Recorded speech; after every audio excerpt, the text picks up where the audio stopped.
Well, I got bad news. Video games, art, society, our collective future are all dying. And it is entirely because of Grand Theft Auto 6. I just haven't figured out why yet. I've been trying real hard to find a way to justify an eye-catching, snappy, piping hot take, you know? I really need another hit for the channel. Oh, if you're new, I should give you some context. Hi, I'm Chris, a lifelong gamer, pretentious digital imp, and your tour guide to the world of tomorrow. Welcome to the world of tomorrow! And my last video did unexpectedly very well, and I'm under a lot of pressure to capitalize on the momentum. Honestly, I've got writer's block. I'm just running on creative fumes. All I got so far is Grand Theft Auto 6 is killing video games and art and the world. Too big, right? I don't know. Ooh, how about Grand Theft Auto 6 is a prime example of our cultural degeneracy.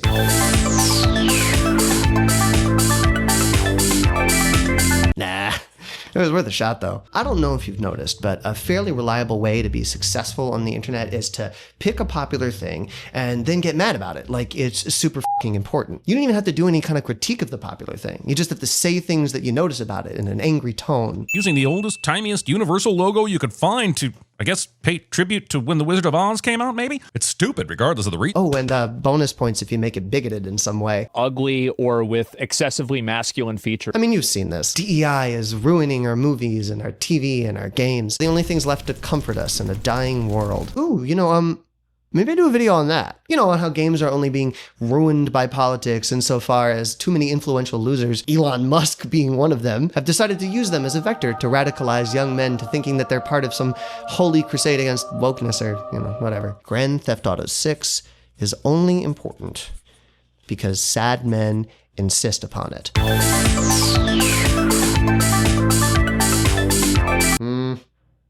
Title still needs work. You know, maybe all this anti-woke stuff would be slightly less pathetic if these, like, living wojaks had just one cogent thought about art and creativity, but they don't. I've said it before, but it's because they want to remain in a childlike state, which requires them to treat art like it's a toy. But to be fair, that's also how the creative industries treat it, so, you know.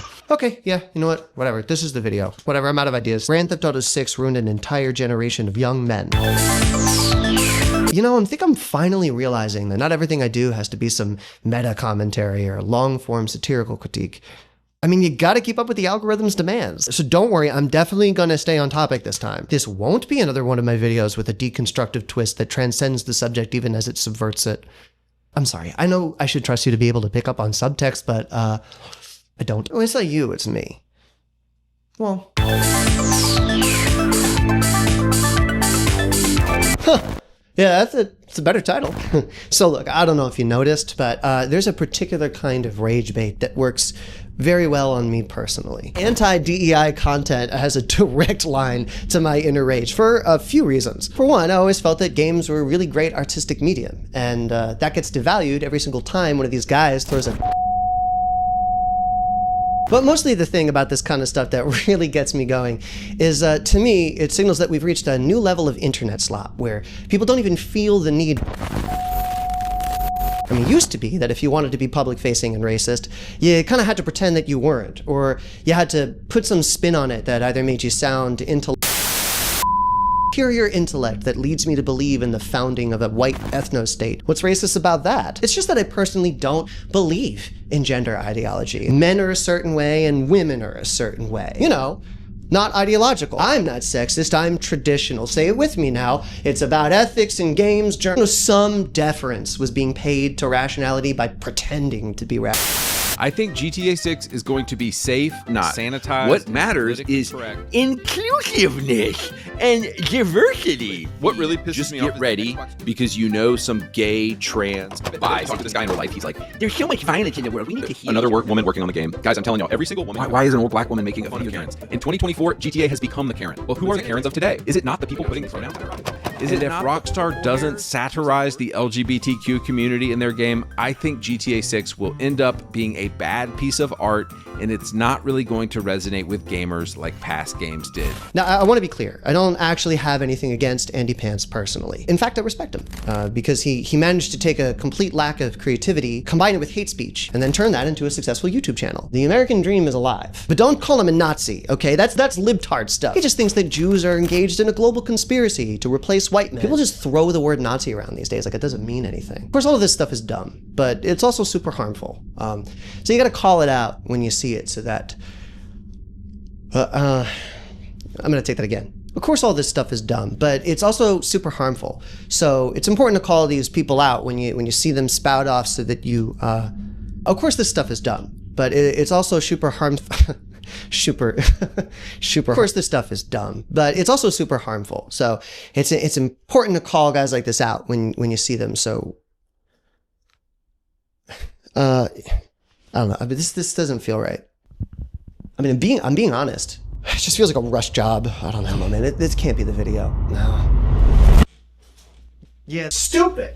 I mean, criticizing one dumb hacky channel, just the result of a larger issue. I mean, it didn't even have anything to do with GTA. All right, critique the system, not the product.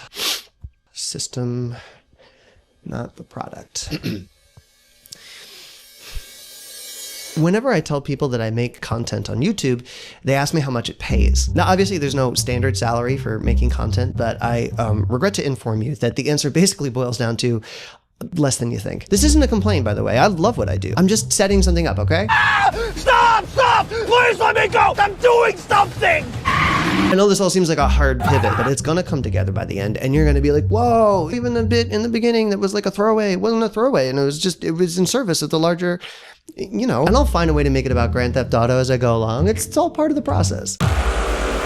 So anyway, hard facts, but no one except for the extremely improbably successful and privileged few can make any kind of living wage off of ad revenue alone, regardless of the platform. As it turns out, the advertisement model that so much of the internet is built on is incredibly inefficient at making money. Like, it really doesn't work very well at all. And if it doesn't generate much, it doesn't pay much. I mention this because it's a big reason why slop channels exist. Oh, whoa, it's all coming together. You fool, it hasn't even begun to come together. I'm sure you've heard that it's easier now than it ever has been to get started on your content creation journey because the tools are cheaper than ever before. But the catch is that it's also harder than ever before to tip over into success. Please subscribe. See, when a low barrier to making content is combined with paying creators practically nothing for their work, and then making that content widely available for basically free, you devalue content in general, like economically speaking. And you create the conditions for the creator economy to follow a power law distribution, which is basically just a mathy way of saying that as a function of the system, the small fraction of creators that dominate the vast majority of attention and revenue gets exponentially smaller and dummy over time, even if no one is specifically trying to make that happen. Except for the developers of Grand Theft Auto 6. They're specifically trying to make this happen. They are the reason for all of this. No? All right, I'll find it eventually. Anyway, in order to cut through and tip over into success as a content creator, you have to sustain losses for a while. And if you take your time to build a skill and then take the time necessary to make good criticism or art after you've built that skill, you're gonna have to sustain losses for even longer, and you won't be releasing fast enough to get any favors from the algorithm. So voila. This is why Lazy Spiteful Trash is so successful. It has very low overhead. Quick, dumb shit just works. And hateful content is an especially great shortcut because it's not hard to think of, so it's fast, and it makes people emotional, which keeps users engaged. I mean, personally, I've been waiting over 10 years for Grand Theft Auto 6, and aside from the trailer, Rockstar hasn't given us so much as a single damn screenshot. Of course, if you don't have the stomach to make that kind of content, that's okay. You can be just as fast and brainless if you cast a wide, inoffensive, superficial net. Videos and articles and stories all about observations and details and sometimes feelings, but only ever those things. Everything wrong with Avowed in 10 minutes or less, but it's just like shit that you notice in a disapproving tone. Everything that happens in the Metal Gear Solid series in 14 hours or more. I watched a movie that people are talking about. Here's why some people are upset. And what what other people are saying. Maybe I'll tell you what I think, but that part's completely optional. What do you think in the comments below? None of it is criticism. None of it is even informative. I mean, it's barely opinion, and yet it pretends to be. But hey, sometimes there are jokes, so, that's pretty cool, I guess. What winds up happening is we get stuck doing hot takes and topical discourse on popular things like Grand Theft Auto 6, instead of talking about what those things say about us or our future or the state of art. It becomes content unwittingly designed to replace human conversation. It's easier to just hear someone talk at you and not feel any pressure to respond or even listen all that closely. You can even pretend like they're your friend. Better to just put on some reaction videos to fall asleep. Or overpay to lose yourself in an overlong AAA next generation open world live service tie-in game you don't even technically own. Oh, how about... No, that's not it. but I'm gonna find that hot take eventually. It's actually gonna be right after this section. I'm literally, I'm not lying, this is scripted. So, in the 1960s, there was this guy who thought that once you pushed the technology to its logical limit, it flipped. And the things that the technology once made obsolete are brought back by that same tech with a vengeance. An example, mass production is invented, and then soon after, mass electronic communication, and everything changes. And we found ourselves in a rapidly globalizing mass culture. All of us subject to the same products and media, everything homogenized and, made for the lowest common denominator. In a way, it brought people together. The Simpsons and Star Wars and Campbell's Soup were the great equalizers. Water cooler conversation. It was a consumer culture, but a shared one. Of course, the problem was that if everything is made for everyone, then it's really made for no one. Things became stale and characterless. Art became cheap and replicable. Mediocrity spread. There was something ominous and almost isolating about removing the specificity from culture that came from local, diverse experiences. And once we pushed that mass communication technology to its limit, it flipped, and we got the internet. And instead of getting mass culture, you get the hyper-individualized bubbles we all find ourselves in. Now, save for a few things, almost nothing is made for everyone, and everything is made for each of us. Of course, the problem is, if everything is for each of us, then it becomes surreal to try to connect with anyone different than you. Things become stale and characterless. Art becomes cheap and replicable. Mediocrity spreads. There's something ominous and isolating about removing the shared common ground from culture that came from communal experiences. Without a shared culture, subculture loses its bite, because everything is subculture now. We spend all of our time experiencing our own reflection through our media consumption, which is increasingly dumbed down into recounting granular bits of information. It's not just content on the internet, it's all media. It's the news, it's the stories you hear. And it's a feedback loop, so the effect is like making a copy of a copy of a copy of your opinions and your perspectives, so that what's left might be unrecognizable from where you started. Maybe Grand Theft Auto 6 has gone woke. Maybe blue-haired women are trying to castrate me. It makes us lonelier than ever before, and change becomes impossible. The future begins to slip away from our vision because it's slowly being canceled, which is why everything seems to be reverting and stuck in a loop. Steeped in nostalgia. I mean, it's hard to feel like anything is truly new anymore. This is the 6th Grand Theft Auto. That same guy who said technology flips also said that we drive into the future while looking in the rearview mirror. And I think if he were alive today, he might say that right now we're driving in circles. And we start to feel like the products of this way of life are our only escape from it, our little treats to help drown out the noise. So if, for instance, you're a gamer, a new AAA release can feel like a lifeline, but they're just compensatory offerings to those who can afford it. It's funny too, because it's like, if you look close enough at any given major release, if you just peek under the hood, it actually tells this whole story. Like the history of the creator economy and the slow cancellation of the future is written right there in between the lines of code, like rings in a tree. Oh shit. I think I found it. Wait, yeah, green screen. The Grand Theft Theft Auto series is one of the most influential and successful in gaming history, hailed for its open-world design, cultural impact, and satirical storytelling. Yeah, this is just the copy. I would never write this. Set for release in the fall of 2025, Grand Theft Auto 6 takes players back to the fictional Miami-inspired town of Vice City, where the game will follow the series' first female protagonist, Lucia, and her partner Jason, a Bonnie and Clyde-style duo navigating a world of crime. The developers at Rockstar have promised a deeply immersive, next-gen experience with a massive open world, improved AI, and groundbreaking visuals, all set to redefine the open world genre and push gaming technology and storytelling to new heights. Okay, yeah, that's enough of this. Oh, the other thing that you need to know is people have been waiting like 12 years for this game to come out. It's been such a long time that it's its own meme that now feels old. Kids in middle school who played Grand Theft Auto 5 on release now have opinions on the NASDAQ, and also probably have something adult to say about tariffs and the fact that Grand Theft Auto 6 has a combined budget of $2 billion. It's the most expensive game in history, and no matter how well or poorly it's received, its release will be a major event for the industry. And that enormity provides a perfect opportunity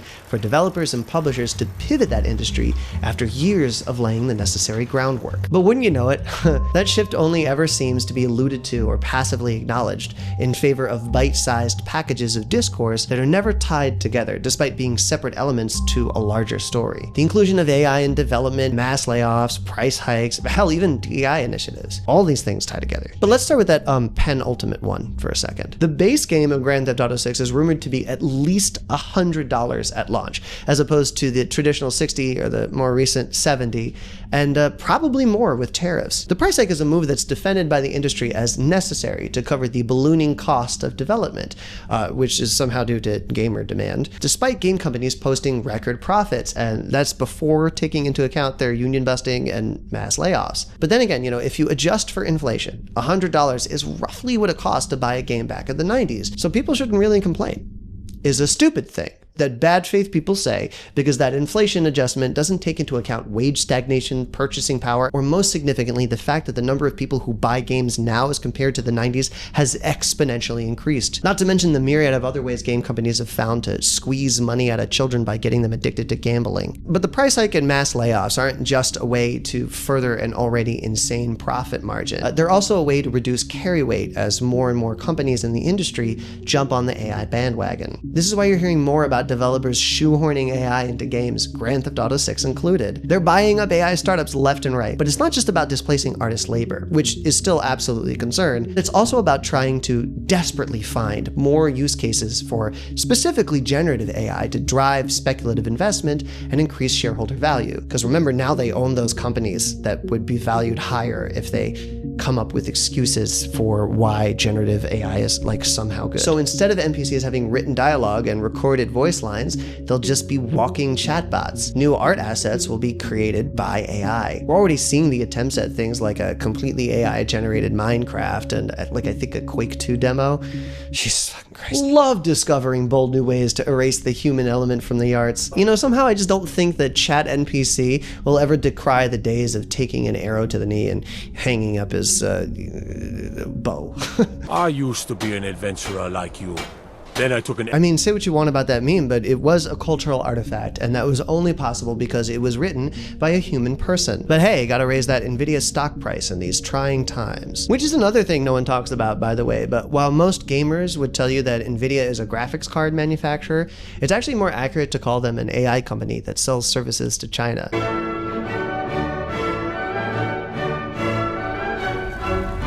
They own so many fucking wacky AI companies, literally making them one of the most valuable companies in the world. Selling GPUs amounts to just 5% of their profits. It's basically a side hustle for them, and yet they still dominate the competition, which is why they are ramping up production of GPUs that are designed for AI workloads to sell in bulk to AI farms, which the companies they've acquired rely on, and to make AI stock that they own more profitable. It's also why you're constantly seeing Nvidia-sponsored remasters of games that make them look, more detailed but artistically shittier, along with pushing ray tracing technology in new games like Grand Theft Auto 6 to force consumers and console manufacturers to upgrade their GPUs. And it's also why people fighting for preserving the history of video games have faced huge setbacks, with industry wonks like Phil Spector trying to sell people on the idea that corporate generative AI will do the preservation instead of public libraries. And as it turns out, the increased demand for GPUs and investment in AI coming from the gaming industry industry are major contributors to a global copper shortage and, by extension, human rights abuses and the fucking climate crisis. All while ramping up a mining industry of conflict minerals that make blood diamonds look like fucking fruity pebbles. Everybody wants a piece of the action, and it's AAA games that allow these companies to get there. Just make one big, huge, enormous fucking game stuffed with absolutely everything to bleed people dry, but mostly as a tech demo for investors. Proofs of concept for speculative valuation in the tech world. That means bigger games, bigger budgets, scope creep, game mechanics being simultaneously stretched thin and overwrought, and, my favorite, overlong narratives that say absolutely nothing. More and more worlds are created, but fewer and fewer stories. Plots, sure, and very cinematic presentations, but rarely anything of substance. It's just another head on the hydra of the creator economy. Creative work that's obsessed with small elements and or long runtimes. I mean, just look at the main story of Grand Theft Auto 5. It wasn't about anything.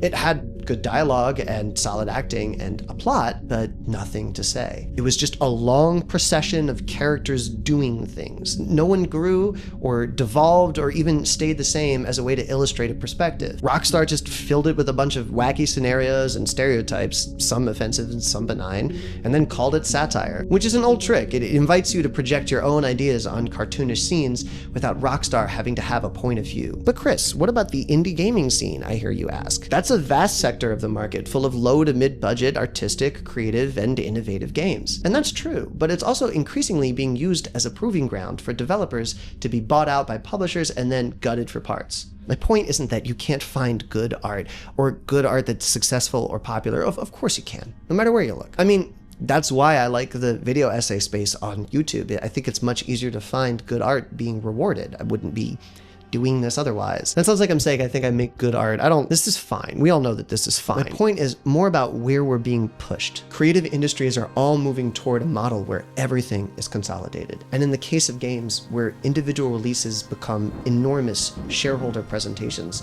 for new tech that chokes out art and culture and the fucking planet. The future of not just gaming, but all media is less human, less artistic, and less meaningful.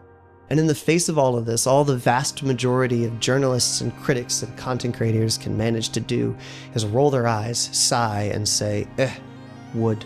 Of course, that's partly because the actual job of writing about games is dying, outsourced to freelancers and, well, you guessed it, AI, as sites lay off writers en masse. Look, I'm almost positive Grand Theft Auto 6 will be a very, very fun game when it comes out.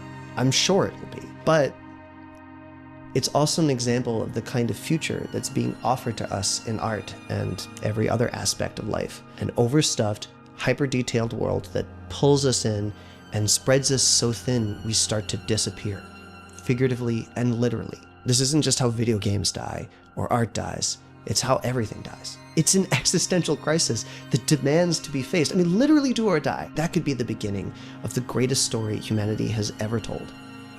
But we'll never tell it if we're too busy listing out little tidbits for table scraps or getting distracted by pointless mini-games. A future isn't being offered to us, but there is one out there waiting for us. One where the architecture, the infrastructure, the roads are all more useful and more beautiful, where it's easier to travel, easier to walk around, and the cities are vibrant and clean and harmonize with the natural surroundings. And when you walk around, you're constantly met with opportunities to meet and interact with new people without always feeling the overwhelming need to rush somewhere. If it sounds futuristic, it's not. In many respects, I'm just describing a liberal arts college campus. And in this world, your work would be more meaningful. You'd have more free time and you'd explore your creativity and make new relationships and take classes just to learn if you want, not even necessarily to further your career. If you're sick, you get medicine. Food and water and a roof and utilities are all guaranteed, so you don't have to worry about falling through the cracks if disaster strikes or even if you make bad decisions, as us humans tend to do. This is a story, and it's just a story. But stories are the way out, and it's how things change. It always has been, and there's no space for new stories or imagination at all in a spaghettified, granular, stagnated consumer culture full of sound and fury, signifying... well, you get the reference. So yeah, I guess I finally found my angle.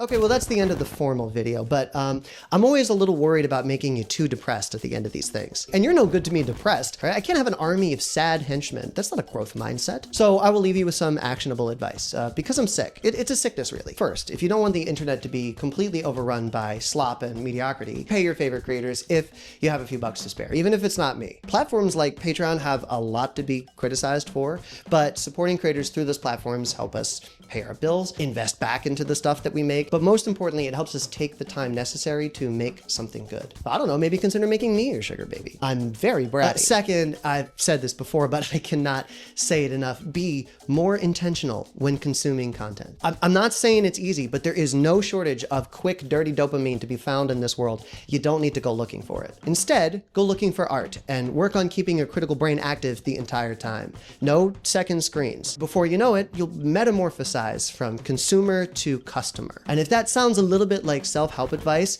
yeah, buddy, it is. Why should that domain be owned by a bunch of libertarian weirdos? You can't do anything useful if you're a zombie, right? So work on yourself. Third, show your support for unionization. Okay, working class solidarity. Show up to protests, donate, get involved in some way. I mean, just something is better than nothing. Don't let the perfect be the enemy of the blah, blah, blah. It's corny, but it's true. Fourth, if you play video games, you could just not buy AAA games on release, or at the very least on pre-order. Hell, you could just not buy them at all. But if you're really, really curious about Grand Theft Auto 6 or whatever new shiny ray traced thing out there, I'm sure you'll be able to find a free copy somehow.